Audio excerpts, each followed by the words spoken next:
Welcome to Voices in My Head, the official podcast of me, Rick Lee James. I'm a recording artist, a singer, a songwriter, an author, a worship leader, and an ordained minister in the Church of the Nazarene.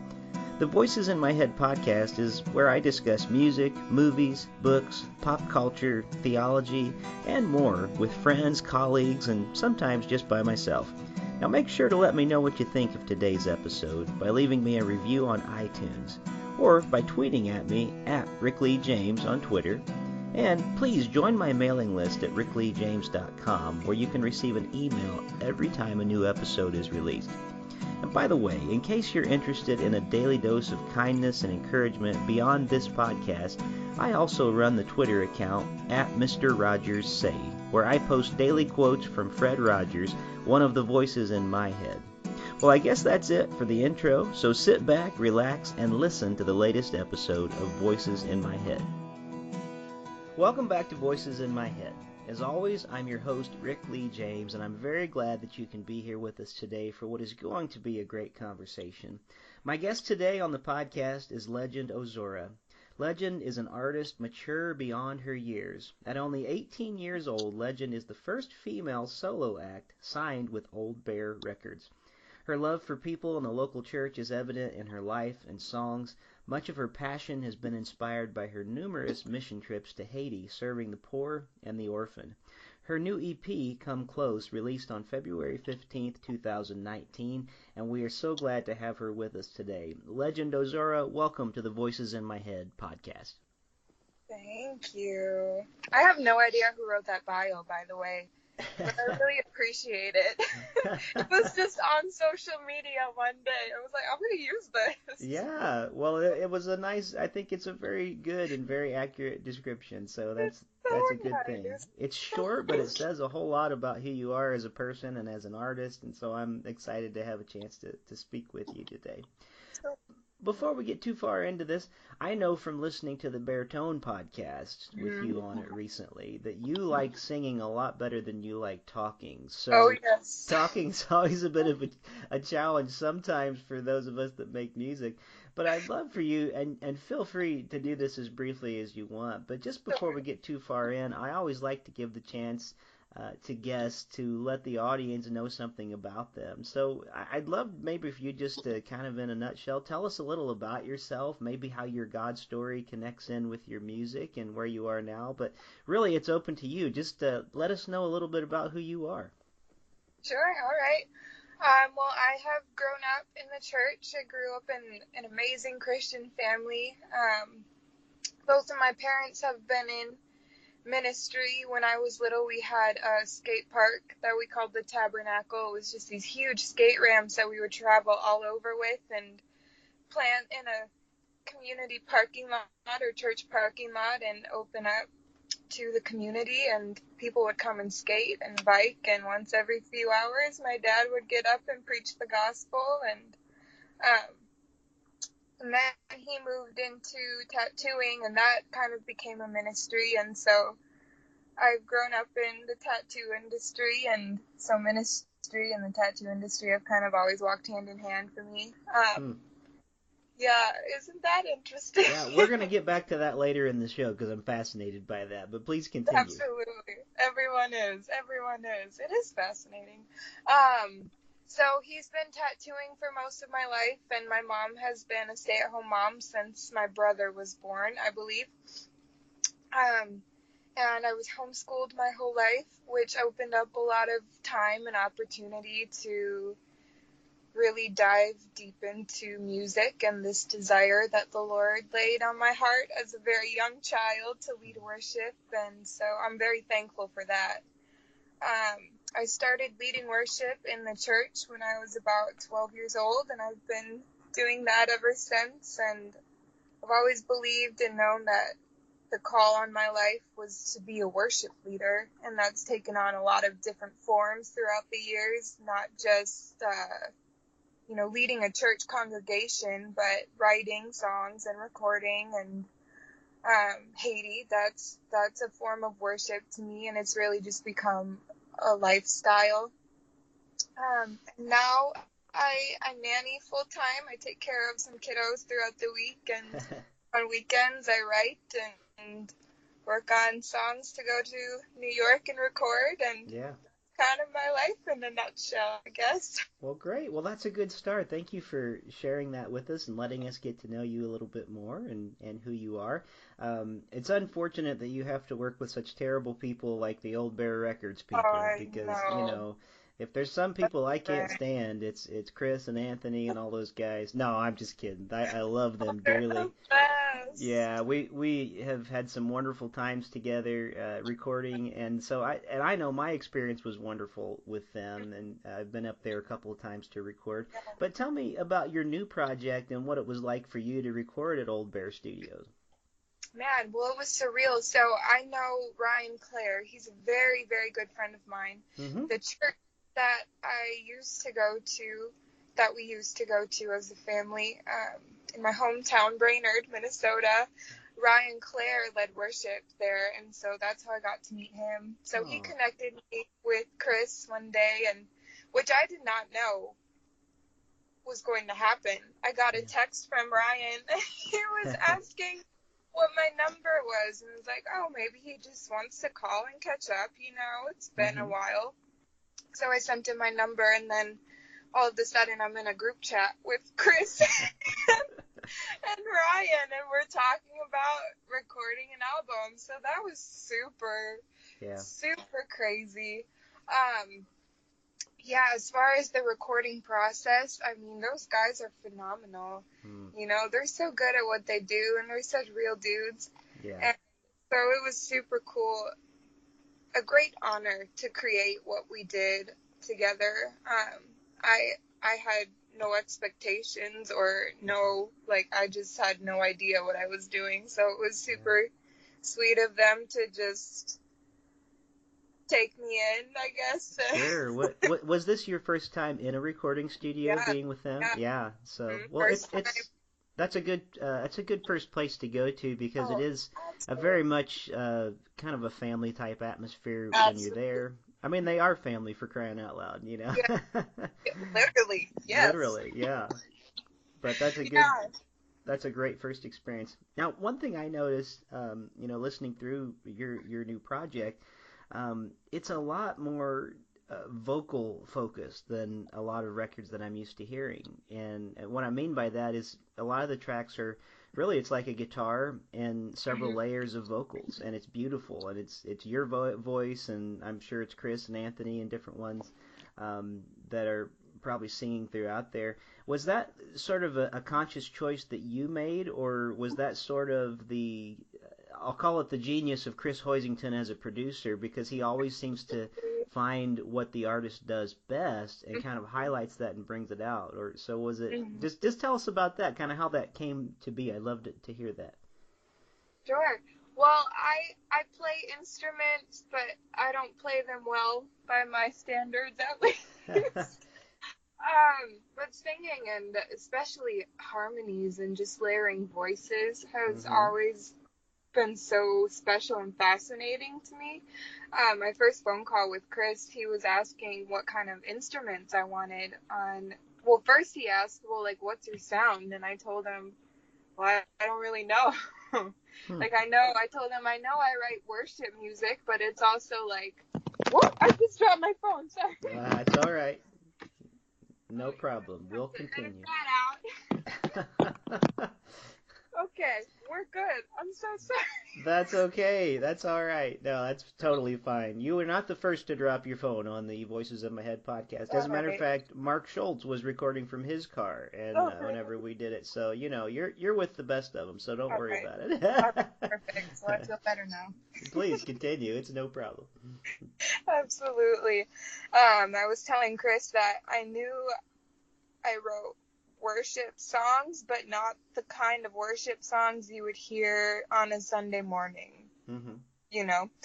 Um, and so I didn't even really have anything to like reference to. Like, I couldn't find any sort of genre of music that kind of matched what I do. Mm-hmm. I guess.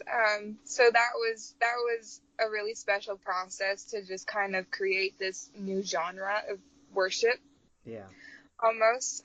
So that was super special, and to do that with Chris and Anthony and Jeremy and just their genius minds was Mm-hmm. amazing.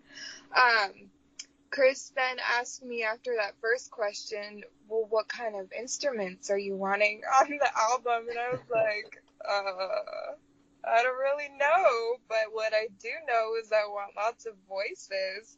He was like, okay, like a choir? He's like, I don't really know, but I just want lots of voices. Sure.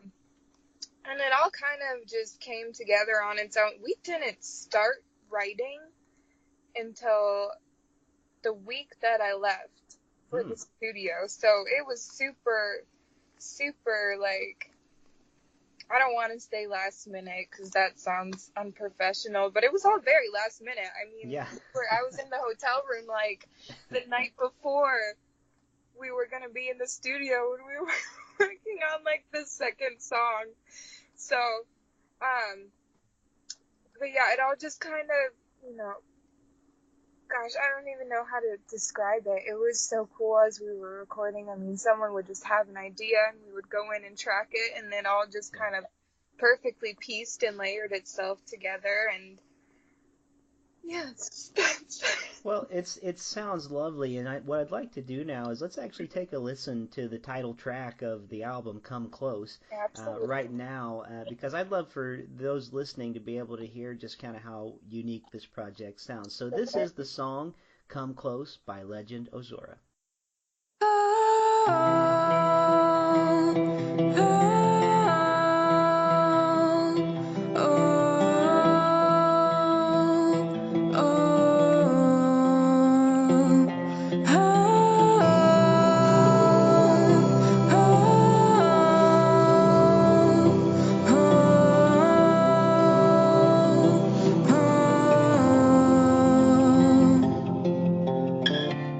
Come close, come close, come close, oh God. You turn our mourning into dancing when you come close, oh God.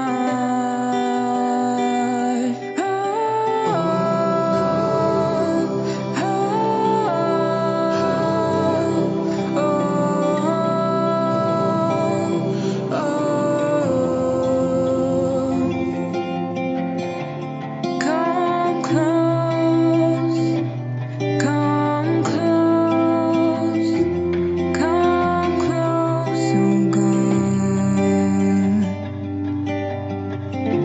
You turn our mourning into dancing when you come close, oh God.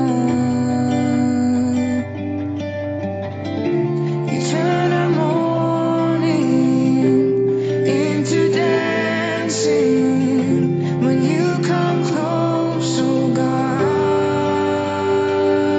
Let your presence fill our room and let our souls be touched by you. It's in this place we have no fear. We've come to sing your praises here.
that was Come Close by my guest, Legend Ozora, from her new album of the same title.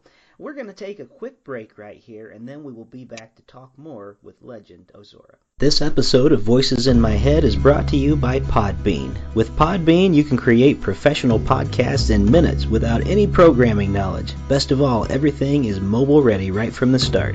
Visit podbean.com/voices to find out more. That's podbean.com/voices.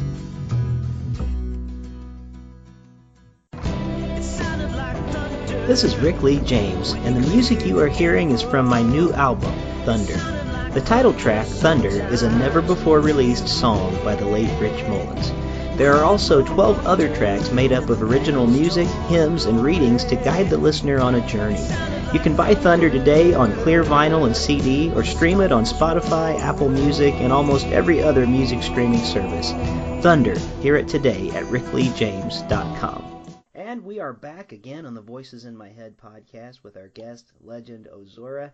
It's been such a good time talking with you. We've been listening to some of your music, and as we move through this today, I want to ask you a question. What music is moving you right now? This doesn't necessarily have to be your favorite artist or your favorite band, but just, I know there's different times in life that different songs are moving us at different moments. Do you have some music that's moving you right now? Man, I've been super into this guy. His name is Ryan O'Neal, and he makes music under the name Sleeping at Last. Oh, yeah. Oh, Sure. yes. Oh, Yeah. yes. Just so good. I just deeply appreciate his artistry. I mean, I don't know if you've listened to his podcast at all, but he has a podcast where he breaks down, like, all of his songs almost word for word. It is Wow. insane, just the thought and the care that he puts into his music. So I'm on a huge Sleeping at Last kick right now. Sure.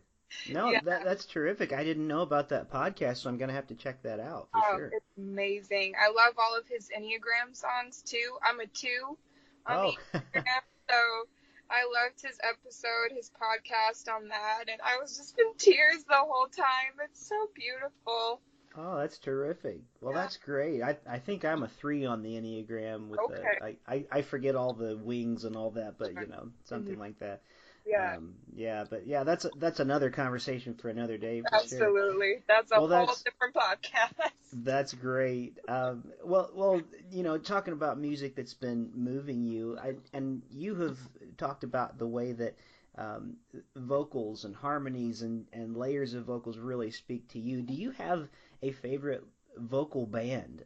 I know there's kind of been a resurgence in the last few years of, there's bands like Straight No Chaser would be one that comes immediately that's just like an a cappella band. Mhm. But there's a lot out there. Are there any like vocal bands that kind of have really meant a lot to you that maybe have just, when you hear them, you go like, yes, those vocals are just right on?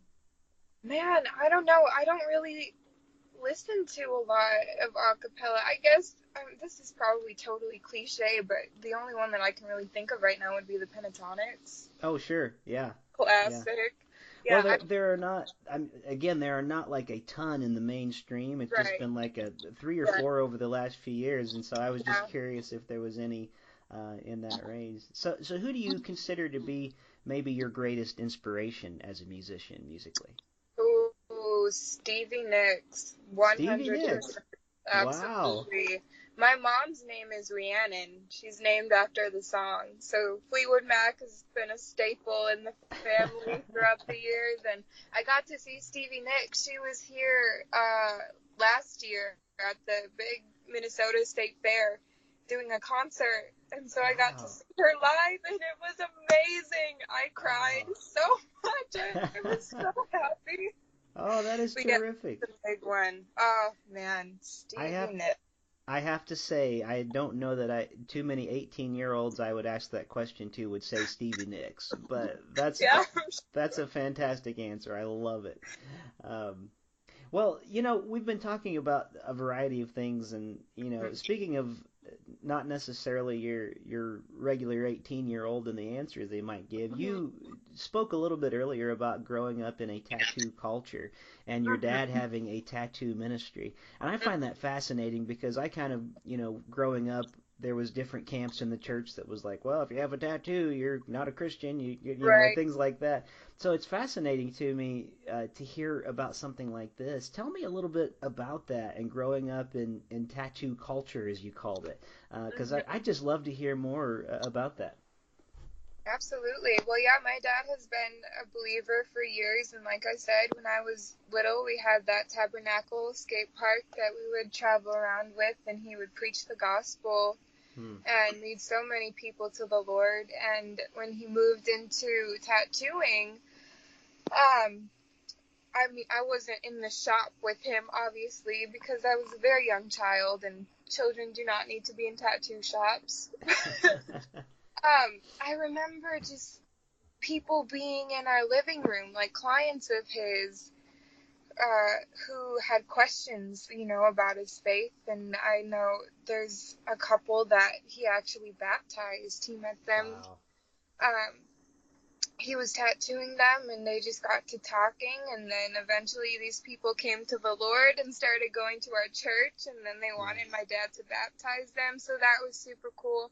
Hmm. Um, you know, you're sitting in a chair for however long getting tattooed, and um, I know for sure that my dad never like forced his faith onto people, but I Hmm. think when you're with the Lord, there is just something special about your presence, especially if you're a Sure. non-believer. Like, you kind of notice, like, oh, they're a little different, And he asked, and so people would ask questions, and he would share his heart for the Lord. And so that's kind of what I grew up with. I'm very thankful to have grown up in that culture and that industry. Not not just because, you know, I look at people and I don't judge them if they have tattoos now, Yeah. but because everyone in the tattoo industry is so expressive and Mm. so creative. Yeah. So I grew up very expressive and very creative, and still to this day, I mean, I believe I wouldn't be who I am today if it weren't for having been able to grow up around those types of people, even though, like, Sure. I mean, the tattoo industry is not necessarily a Christian industry by any means. Right. Um, but I just loved it, and to grow Yeah. up around, those kinds of people, yeah. Sure. Well, and it occurs to me that that your family, I'm sure, was reaching a whole group of people that we never, when we're serving in churches, ever would even come in contact with at Absolutely. times. Yeah. And talk about some beautiful artwork. I've Mhm. over the years, I don't have tattoos myself, Good. but I've always admired the artistry when Mhm. I've seen like really good tattoo artists. It's the fact that I think it would be difficult to make some of those images on a piece of paper or on a canvas, but I imagine the challenge of doing that like on a person, is Right. just an That unreal will be there type talent. forever. Yeah, Yeah. yeah, for sure. Well, thank you for sharing some of that. I really appreciate and admire that. And again, I think that that's such a creative way to Hmm. spread the gospel too. And again, it's Yeah. not a matter of like we're forcing you're in the chair, so you're going Absolutely. to listen to me preach for the Right. next hour. It's more of just Right. being a presence there and meeting people Yes. that we might not have had a chance to before. So I Hmm. really love that. Yeah. Well, before I'm going to play some more of your music in a minute, but before I do, I'd really like to hear also quickly before we run out of time. Hmm. You've done some work in Haiti, and I know a lot of your heart is there. And Hmm. if you don't mind, could you tell our listeners some of the good work that's going on there in Haiti that you've been a part of? Oh, absolutely. So I've had the opportunity to travel to Haiti several times a year since 2016. I go to an orphanage called All God's Children. Yeah, All God's Children Orphanage, that has been built by an organization called GVCM. And their main mission is church planting. So they have 58 churches across the country of Haiti, which is phenomenal. Hmm. And on top of the 58 churches that they have 17 schools and the orphanage that is the home to over 130 kids. So when I travel to Haiti, I have the opportunity to work with young worship leaders. They're Hmm. such beautiful people who just have such a heart for worship. And so when I'm there, I have the opportunity to pour into them and to bring them resources that they don't have access to. I mean, things like books and podcasts that are a part of our everyday lives that they could Mm-hmm. only dream of having, you know. So I love working with them, and they've just recently begun to be really passionate about songwriting. So that's Mm-hmm. kind of fun to work with them on writing songs. And so I do that. And then I also work with the deaf kids and do a lot of Bible study with them.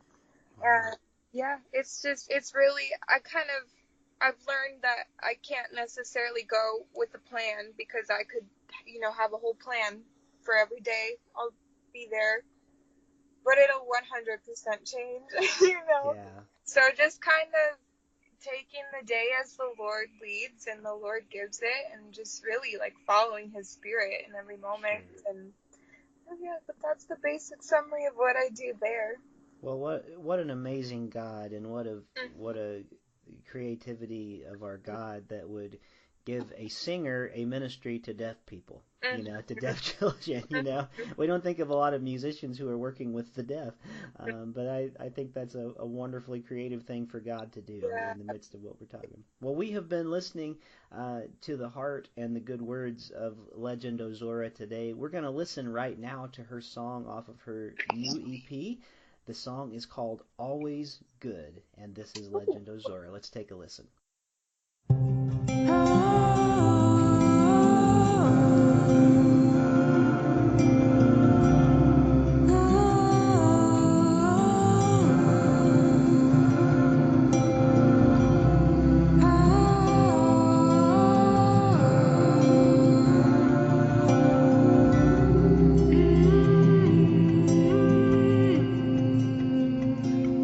You are faithful, you are true.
Good by legend Ozora, an artist on the Old Bear Records label. We've been talking with Legend about her new project, Come Close.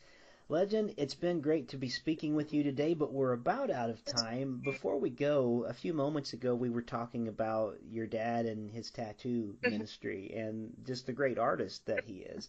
And it's my understanding that he had something to do with the artwork on your new EP as well. Would you want to tell us about that? Did indeed, yes. I 100% took advantage of having a tattoo artist as a father and asked if he would do the artwork. And so I gave him a whole bunch of ideas that I had, and he came up with the album cover that I've had the opportunity to release Come Close under. And it's beautiful. It's this beautiful vessel, and you know, it's sailing out at sea, and there's the sunset in the background and the beautiful floral pieces. So it's gorgeous, and it's crazy that he did it all by hand. Like, I am not in any way creative when it comes to drawing things. Nope, that's not my gift. But yeah, it's so beautiful, and it's so special to me to have that piece of my childhood and who I am, you know, be incorporated and involved with, you know, what I do as a worship leader and a singer-songwriter. So that's very special. Mm-hmm. Well, Legend, it's been great speaking with you today. I love your heart, and I love the music that you're making for the Lord, and I just appreciate you taking some time to talk about it with us today. For everybody listening, the website is legendozora.com. I would encourage you to go there and check out her music, learn more about her. And everybody listening, just do this right now. If you use iTunes, go to iTunes. If you use Spotify, go to Spotify. If you use Amazon Music, go there. If you use MySpace, I don't know who you are. Anyway, but other than that, go to those places where you listen to music and save her music, buy her music, do everything you can to support Legend. It really is a big help. And leave reviews. If you listen through a site like iTunes where you can leave reviews, it really does help artists. You could even do that for my new album, Thunder. Go do all those things. You know, add as many artists as you can. But we want to support Legend as much as we can. So Legend Ozora, thank you for being one of the voices in my head this week. Thank you so much. Thank you for joining me here this week on Voices in My Head. I hope you'll visit me on my website at rickleejames.com, where you can find out more about me, get my music on vinyl and CD, follow my blog, and even schedule me for a concert or a speaking engagement. Better yet, even a book signing in your neighborhood. You can find all that and more at rickleejames.com. Also, it would mean a great deal to me if you could write a review of this podcast on iTunes. The more positive reviews that we receive, the more visible this podcast will be online. And now for the benediction. May the God of hope fill you with all joy and peace in believing, so that by the power of the Holy Spirit you may abound in hope. God bless you, and thank you for listening to Voices in My Head.